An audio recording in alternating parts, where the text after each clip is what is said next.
Audio Jungle.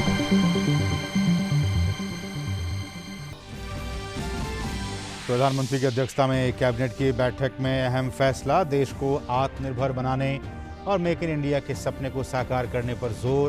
Battery storage उत्पादन को बढ़ावा देने वाले 18,100 करोड़ रुपए के प्रोडक्शन लिंक इंसेंटिव को कैबिनेट ने दी मंजूरी। 50,000 मेगावाट का उत्पादन भारत में बढ़ने का अनुमान।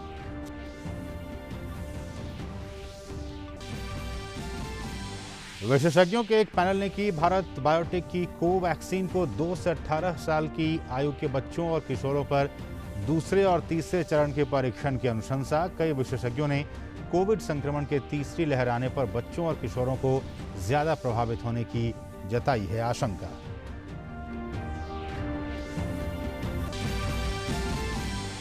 केंद्रीय स्वास्थ्य मंत्री डॉक्टर हर्षवर्धन ने 8 राज्यों और केंद्र शासित प्रदेशों के स्वास्थ्य मंत्रियों के साथ की अहम बैठक। कोरोना महामारी से निपटने के लिए कोविड मैनेजमेंट और वैक्सीनेशन पर की चर्चा। पंजाब, उत्तराखंड, हरियाणा, बिहार और ओडिशा के साथ स्वास्थ्य मंत्री भी बैठक में हुए शामिल।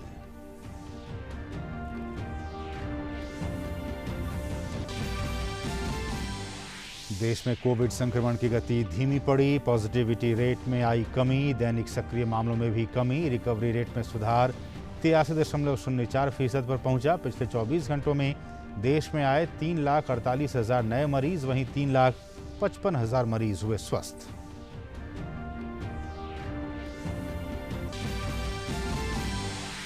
देश में तेजी से जारी है टीकाकरण अभियान। अब तक दी जा चुकी है 17 करोड़ 52 लाख से अधिक कोविड टीके की डोज। 18 से 44 साल की उम्र वाले करीब 30 लाख लोगों ने ली वैक्सीन की पहली खुराक। राज्यों और केंद्र शासित प्रदेशों को टोसिलिजुमाब की 45,000 डोज किया गया आवंटित।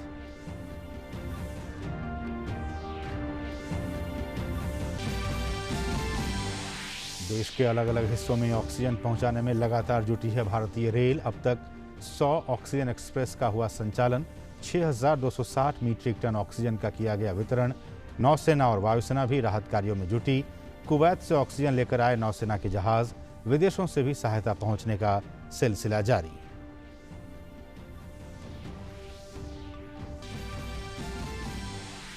देश आज अंतर्राष्ट्रीय नर्सेस डे पर कर रहा है नर्सेस के योगदान का सम्मान। प्रधानमंत्री ने इस मौके पर कोविड के खिलाफ जंग में सबसे आगे लड़ रही नर्सिंग स्टाफ का जताया आभार। कहा, स्वस्थ भारत के प्रति नर्सेस के कर्तव्य, करुणा और प्रतिबद्धता की भावना अनुकरणीय। इजराइल के प्रधानमंत्री बेन्यामिन नेतन्याहू ने इजराइल के लोड में की आपातकाल की घोषणा। गाजा में लगातार हो रही हिंसा के बाद उठाया कदम। हिंसा में एक भारतीय महिला की हुई मौत।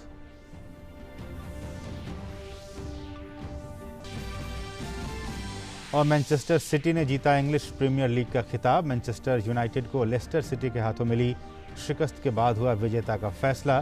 पिछले 4 सालों में मैनचेस्टर सिटी का है ये तीसरा ईपीएल खिताब।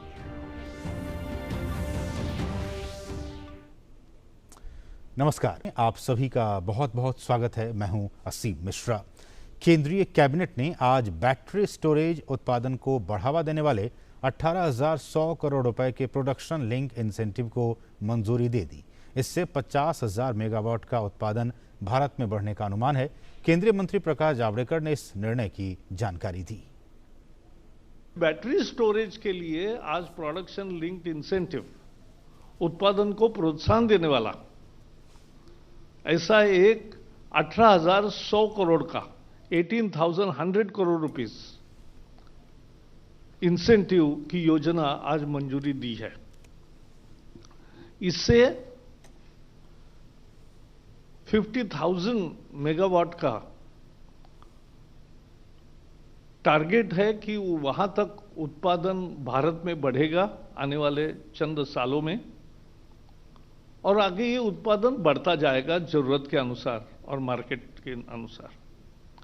इसमें 45,000 करोड़ रुपए की 45,000 crore rupees investment foreign as well as Indian होगी, और उनको 18,000 करोड़ रुपए ये इंसेंटिव मिलेगा।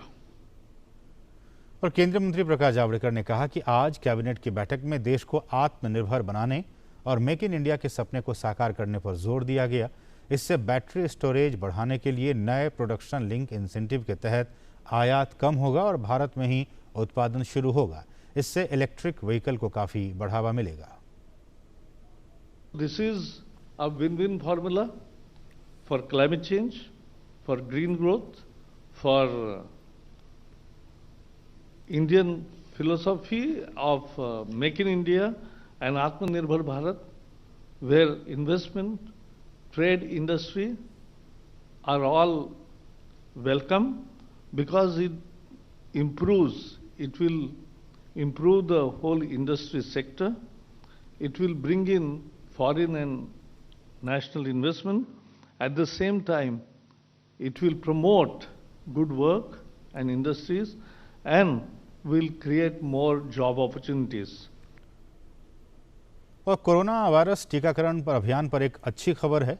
अब 2 से 18 साल की उम्र के बच्चों में वैक्सीनेशन के ट्रायल की बात की जा रही है।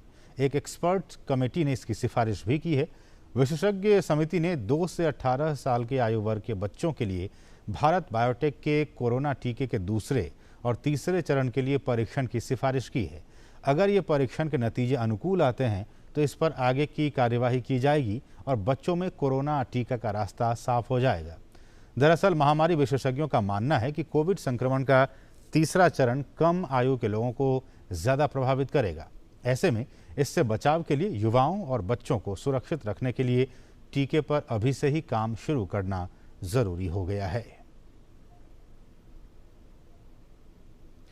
कोरोना संक्रमण को लेकर केंद्रीय स्वास्थ्य मंत्री डॉक्टर हर्षवर्धन ने आज 8 राज्यों के स्वास्थ्य मंत्रियों के साथ एक महत्वपूर्ण बैठक की।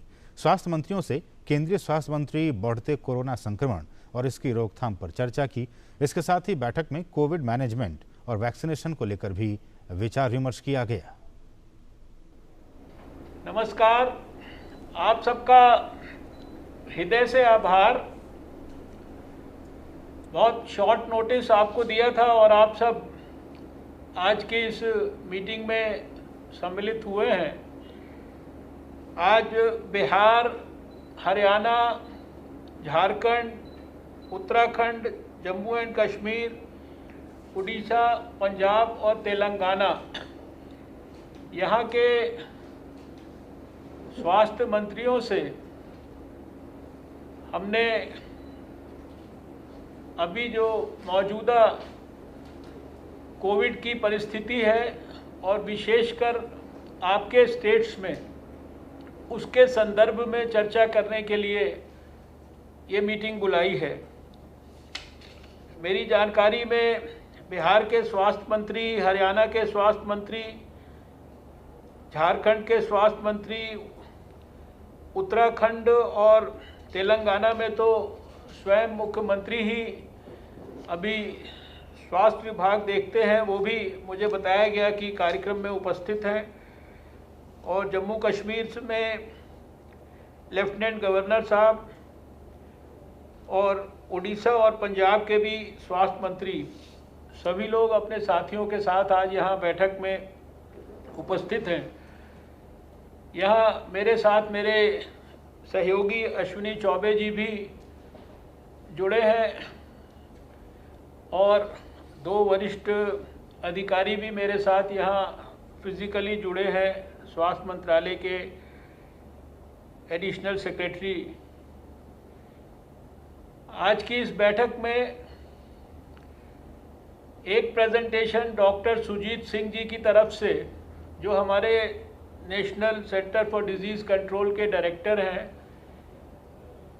उनके द्वारा होगा, जो 8 स्टेट्स के अंदर जो आज की विशेष परिस्थितियां हैं, जो आज कोविड की स्थिति है, उसमें जिन जिन बातों पर हम भारत सरकार की ओर से विशेष रूप से आपका ध्यान आकृष्ट करना चाहते हैं और जिस प्रकार से हम सब लोग 1.25 साल से मिलकर कोविड के खिलाफ जंग लड़ रहे हैं, उसी प्रकार से कैसे अभी जो कोविड के केसेस में देश भर में पिछले समय में सर्ज आया है, इसको किस प्रकार से हम और बेहतर ढंग से काबू कर सकते हैं उसके संदर्भ में चर्चा करेंगे। और एक प्रेजेंटेशन बहुत ही संक्षिप्त वंदना गुरानी जी जो हमारे एडिशनल सेक्रेटरी हैं उनकी तरफ से भी होगा, जो कि वैक्सीन की अभी प्रेजेंट स्टेटस के बारे में आपको थोड़ा सा विस्तार से जानकारी दी जाएगी। जैसा कि आप सब जानते हैं कि पिछले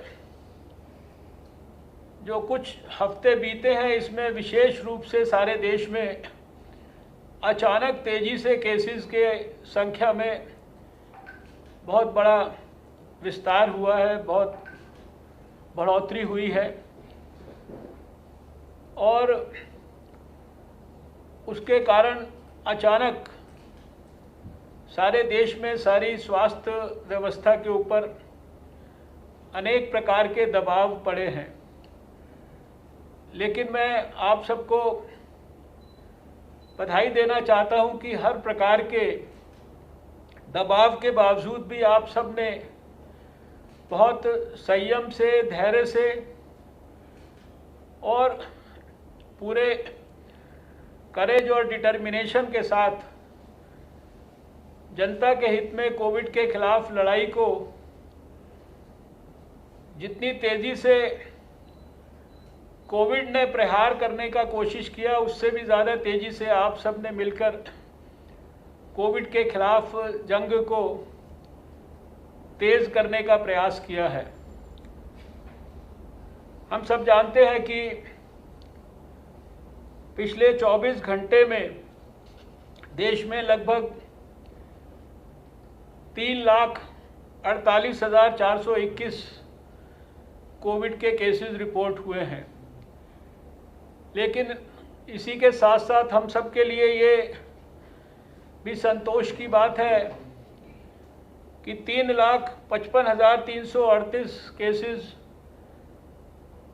जो कि होने वाले केसेस से संख्या ज़्यादा है, इतने रिकवर होकर सकुशल घर भी लौटे हैं। इस पेस को बराबर हमें मेंटेन करना है ताकि धीरे धीरे हमारे जो एक्टिव केसेस की संख्या वो हर रोज़ पिछले दिन से कम होती जाए। मैं सबसे पहले आपसे ये शेयर करना चाहता हूं कि कोविड के खिलाफ जंग में जहां एक तरफ कोविड एप्रोप्रिएट बिहेवियर और पिछले 1-1.25 साल से जो हम टेस्टिंग, ट्रैकिंग, ट्रेसिंग और ट्रीटिंग इस स्ट्रैटेजी को जिस प्रकार से अपना रहे हैं उसको मेंटेन करते हुए, उसको सुदृढ़ करते हुए, उसको बिना भूले और जो इसके साथ साथ हम लोग कंटेनमेंट की, माइक्रो कंटेनमेंट की जोन्स बनाने की स्ट्रैटेजी पे काम करते थे, वो सब तो हमने मेंटेन रखा ही है। लेकिन इसके साथ साथ जो कोविड के ऊपर विजय प्राप्त करने के लिए एक और महत्वपूर्ण आयाम इस लड़ाई के अंदर जोड़ा गया, वो 16 जनवरी को जोड़ा गया।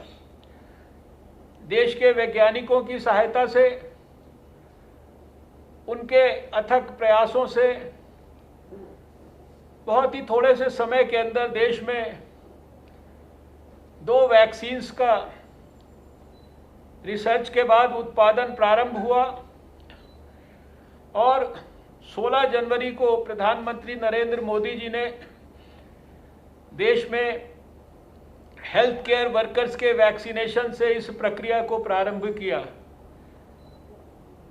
भारत सरकार ने वैज्ञानिकों की और एक्सपर्ट्स की और विश्व स्वास्थ्य संगठन जैसी अंतर्राष्ट्रीय स्वास्थ्य से जुड़ी हुई संस्थाओं के एक्सपर्ट्स के एडवाइस को ध्यान में रखकर वैक्सीनेशन की प्रक्रिया को प्रायोरिटाइज किया और सबसे पहले हेल्थ केयर वर्कर्स, उसके बाद फ्रंटलाइन वर्कर्स, उसके बाद 60 साल से ऊपर की आयु के लोग, फिर 45 और 59 साल के बीच के अस्वस्थ यानी दूसरी बीमारियों के साथ जो कोमॉर्बिडिटीज़ के साथ जो लोग तकलीफ में थे उनको, और फिर बाद में सभी 45 साल से ऊपर के लोगों को वैक्सीनेशन की प्रक्रिया को प्रारंभ कराया। 1 मई तक 30 अप्रैल तक ये प्रक्रिया चली और देश भर में जितनी भी वैक्सीन्स बनती थी उनके सारे प्रोडक्शन को भारत सरकार ने अपने खर्चे से उसको खरीदकर दोनों कंपनियों से सारे देश में सभी स्टेट गवर्नमेंट्स को वो वैक्सीन्स उपलब्ध कराई। और हम सब जानते हैं कि 1 मई से जैसा कि सभी देश में सभी स्टेट गवर्नमेंट्स का और भी समाज में अनेक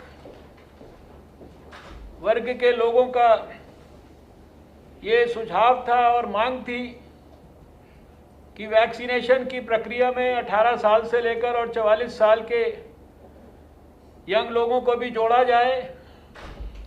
तो 1 मई से वह प्रक्रिया भी प्रारंभ हुई और फिर उसके लिए सरकार ने जिस प्रकार से सारे तरफ से सुझाव आते थे उसके हिसाब से अपनी पॉलिसी को रिवाइज किया और सारी प्रोडक्शन का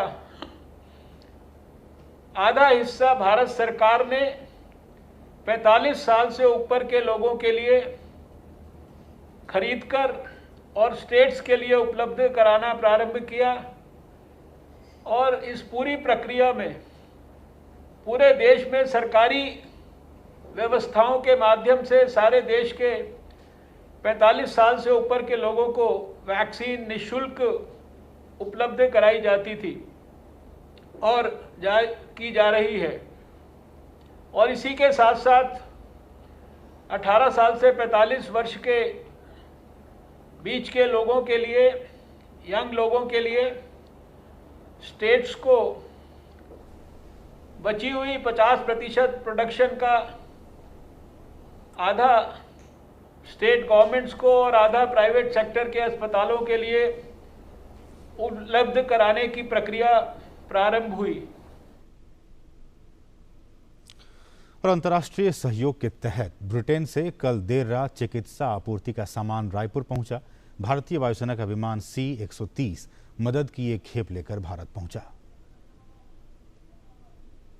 और वहीं कोविड के खिलाफ जंग में दक्षिण कोरिया भी भारत की मदद कर रहा है। दक्षिण कोरिया की तरफ से सहायता के रूप में कल 200 ऑक्सीजन कंसंट्रेटर सहित चिकित्सा उपकरणों से लदा विमान दिल्ली पहुंचा। साथ ही यूरोपीय देश लग्जमबर्ग ने भी इस मुश्किल परिस्थितियों में मदद का हाथ बढ़ाया। लग्जमबर्ग से कल 58 वेंटिलेटर भारत पहुंचा। विदेश मंत्रालय के प्रवक्ता ने मदद के लिए लग्जमबर्ग का आभार व्यक्त किया। वहीं महामारी से लड़ने में भारत को खाड़ी देशों से भी लगातार मदद मिल रही है। भारत का अहम साझेदार संयुक्त अरब अमीरात ने कल 5 लाख फेविपिराविर टैबलेट भारत को उपहार स्वरूप भेजा।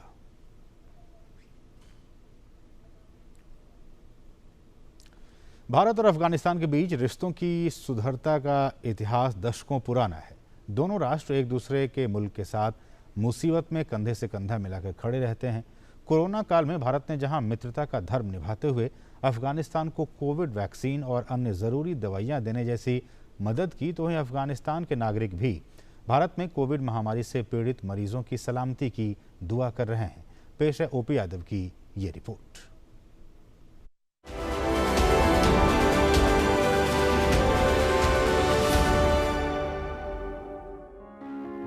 भारत अफगानिस्तान के बीच सामाजिक, सांस्कृतिक व आर्थिक संबंधों का इतिहास सदियों पुराना है। यही वजह है कि कोरोना की वैश्विक महामारी के दौरान जब अफगानिस्तान को मदद की जरूरत पड़ी तो भारत ने अपने पड़ोसी मुल्क को दवाइयां और अन्य जरूरी सामग्री भेजकर मित्रता का धर्म निभाया। हर अफगान भाई और बहन को यह विश्वास दिलाना चाहता हूं कि भारत आपके साथ खड़ा है। कोई भी बाहरी ताकत अफगानिस्तान के विकास को या भारत अफगानिस्तान दोस्ती को रोक नहीं सकती। अब भारत में जब कोरोना ने कहर ढाया तो अफगानिस्तान के नागरिक दोस्ती का पैगाम देते हुए हिंदुस्तान की सलामती के लिए दुआएं मांग रहे हैं। हम आए हैं यहाँ पे मुआफ़ाक सेकेंडरी स्कूल जो गवर्नमेंट स्कूल है यहाँ पे Herat city Afghanistan.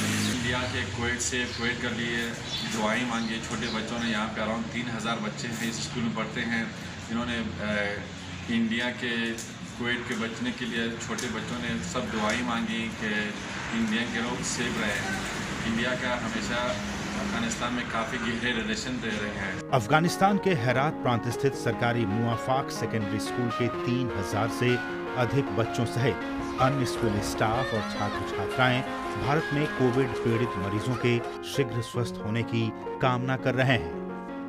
Namaskar. I'm Sarah and I'm from Afghanistan. All I can do is that to pray for all Indian people to get well soon. They are brothers and sisters in India. You are in our thoughts and prayers. May as Almighty bless you all. Get well soon, India, and we are all in this with you. Pray for the people of India. We are with you in this difficult time. God bless you. Pray for India. Herat प्रांत के बाशिंदे इस बात से बेहद खुश हैं कि भारत ने यहाँ बांध बनाने जैसे कई काम किए हैं, जिससे यहाँ बिजली आपूर्ति होने से भी कृषि विकास को गति मिली है। इसी सिटी में गवर्नमेंट ऑफ इंडिया ने इंडियन फ्रेंडशिप डैम बनाया है, जो लोगों के घरों में बिजली आई है, यहाँ पे किसानों के लिए फसल आई है, गेहूँ आया है। काफ़ी रिलेशनशिप, बहुत ही अच्छा रिलेशनशिप है। मैंने आज यहाँ पे आके इस बच्चों को यहाँ पे किताबें दी हैं, बुक्स दिए हैं, कलम पेन दिए हैं, नोटबुक दिए हैं, बिस्किट्स दिए हैं, फूड दिए हैं, और ये दुआएं की हैं छोटे बच्चों ने कि इंडिया के कुवैत जल्द से जल्द ख़त्म हो जाए और यहाँ के लोग सुरक्षा में रहें। गौरतलब है कि प्रधानमंत्री नरेंद्र मोदी ने पड़ोसी राष्ट्र प्रथम की नीति के तहत कोरोना काल में अपने परम मित्र अफगानिस्तान को कोविड वैक्सीन की आपूर्ति करने के अलावा तकरीबन 5 lakh hydroxy chloroquine tablet, 1 lakh paracetamol की टैबलेट्स और 75,000 मीट्रिक टन गेहूं उपलब्ध कराने जैसी जरूरी मदद की, जो निश्चित तौर पर भारत अफगान रिश्तों को एक नया आयाम देने का काम करेगी।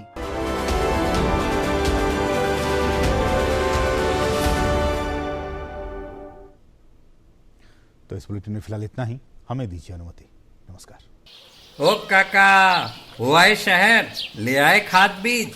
भाई लेके तो आया हूँ, पर क्या कहूँ, महंगाई इतनी हो गई है कि समझ में नहीं आता है कि खेती करे कैसे। फसल भी अच्छी नहीं होती है, ये दवाइयाँ नहीं डालूँ तो कर्जा करके लाओ, कैसे भी लाओ, लाना तो पड़ेगा ही। और ये दवाई की दुकान का कर्जा तो खत्म होने का नाम नहीं लेता। लाना तो मुझे भी है, पर सब कुछ इतना महंगा है, कहाँ से लाऊं, किससे खरीदूं, किसके पास सही दामों में मिलेगा और क्वालिटी उत्पाद भी मिलेगा या नहीं। अपनी फसलों की सही दवाओं के लिए दूर दूर तक शहरों में जाना और दवाओं को लाना पड़ता है। फसलों के लिए दवाएं सही है या नहीं, ये जानकारी भी नहीं होती। फसलों की कटाई पर सही दाम मिलेंगे या नहीं, इन तमाम मुश्किलों से दूर होने के लिए आइए खेती बाड़ी केंद्र। खेती बाड़ी केंद्र एक ऑनलाइन सेवा केंद्र है, जिससे आप अपने मोबाइल के द्वारा जुड़ सकते हैं, जहां आपको अपनी खेती के लिए सही प्रकार की दवाएं मिलेंगी, वो भी होलसेल मूल्य पर। वो सभी दवाएं सीधा निर्माता से लेकर आप तक पहुंचाते हैं, यानी कि बीच में होने वाले सारे खर्च की बचत आपकी जेब में। साथ ही साथ दवाओं को लाने और ले जाने की झंझट से भी छुटकारा। अपनी मुश्किलों को दूर करने के लिए आप खेती बाड़ी केंद्र पर एक मिस कॉल करें। खेती बाड़ी केंद्र का किसान मित्र आपसे तुरंत संपर्क करेगा और आपको सभी जरूरी जानकारी देगा। खेती बाड़ी केंद्र की फ्रेंचाइजी लेकर खेती बाड़ी मित्र बनिए और किसानों की सेवा कर देश की तरक्की में भागीदार बने। आज ही संपर्क करें नीचे दिए गए नंबर पर और खेती बाड़ी केंद्र से जुड़े। ये है खेती बाड़ी केंद्र ऐप। अच्छा, किसानों की सरदारी, उन्नत खेती बाड़ी। खेती बाड़ी केंद्र, देश के अन्नदाता की दुकान।